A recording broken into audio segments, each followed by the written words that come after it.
Guys, in today I wanted to talk about the Milwaukee Bucks and why they looked so dominant against the Brooklyn Nets, who I still think are a good team, even though their main weaknesses are rebounding and interior defense, which the Bucks just exposed. But what I want to say is the Bucks have a very good chance of repeating. Okay, they're that deep of a roster. They got better. Okay, this team's actually better, and they actually had some injuries that they didn't have the full roster. So I want to hear your guys' thoughts below.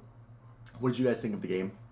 Do you guys think the Brooklyn Nets are what I think they are? And do you guys think the Milwaukee Bucks are as good as I believe they are? Okay, and with that being said, Giannis Antetokounmpo was just teaching a clinic on putbacks and offensive rebounding. He had like 4 offensive rebounds. It felt like in one possession when he was just getting putback after putback. And I think Brook Lopez might have only gotten one of those offensive rebounds, but Giannis was the one who still scored. Then you had Khris Middleton, who, yeah, he was 1 for 4 from 3, but this whole starting lineup was ridiculous. Grayson Allen shot 10 3-pointers, but collectively as a group, they took 26 threes. Yes, they only made 7 of those 26 threes as the starting lineup, but that's still amazing. They had Jrue Holiday and Grayson Allen just shooting, unloading. Brook Lopez was out there hitting threes. Brook Lopez might also have the slowest release on the planet. And the thing is yeah, they actually shot less efficiently than the Brooklyn Nets, but they put up almost, I think, what do you say, 25% more attempts than the Nets did. Okay, they shot 105 free, field goal attempts. It's ridiculous. So I just think this was just an interesting game because Kevin Durant was still able to do Kevin Durant things, but this was a team that they were basically, the Milwaukee Bucks were scoring either through a three-pointer, or were just scoring inside. They were just saying F the mid-range, okay? And it was phenomenal, and they were dominating the boards, okay? They had way more offensive rebounds. And the other thing was, they didn't turn the ball over that much. Like, they had 8 turnovers, but compared to the 13 turnovers, that I felt like there was more than 13 turnovers, they were still able to minimize their mistakes, and they were moving the ball around, having 25 assists, and this was a really good team that the roster just goes so deep, and I think people need to look at it and be like, holy crap, the Milwaukee Bucks might be a better team than a lot of people were anticipating, and that's where I want to sit here and be like, yeah, I'm telling you guys, this is a good team, and I don't think people were anticipating this team to be able to come off a championship and get even better.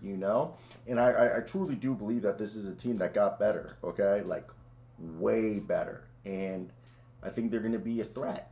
And I think this is why I'm making the video, obviously. Like, I think so you guys are being put on notice that this is what I believe is going to happen. And I think it's going to be pretty crazy when this is a team that I think that's probably going to be the first or second seed, and I think the Brooklyn Nets or the Atlanta Hawks or maybe the New York Knicks, I think those are the top 4 seeds in the East. And I think the Milwaukee Bucks, when you look at a roster, you say the Milwaukee Bucks is the best team on paper. Jordan Nwora is playing phenomenal, 15 points a game. He really could be their 6th man of the year. Pat Connaughton is a beast, and he's a guy who just has been able to make things work. He also shot almost 10 three-pointers attempts. So he's just a phenomenal player that I thoroughly enjoy watching every single time he steps onto the court, okay? And I do believe he's going to have a successful NBA career. One thing I do want to say is, not Pat Connaughton having a successful NBA career, I think this team is going to have a successful season, okay? Because, look, they didn't even have Bobby Portis out there. They didn't even have Semi Ojeleye, okay? They didn't even have older guys.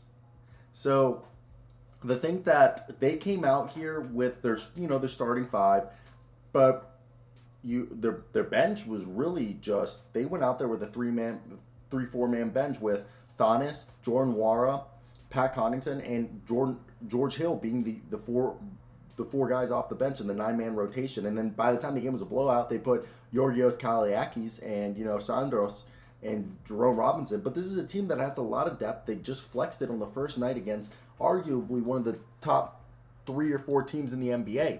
So that's my thought. This is a team that's going to probably be in contention of repeating as NBA champions. So like, comment, subscribe.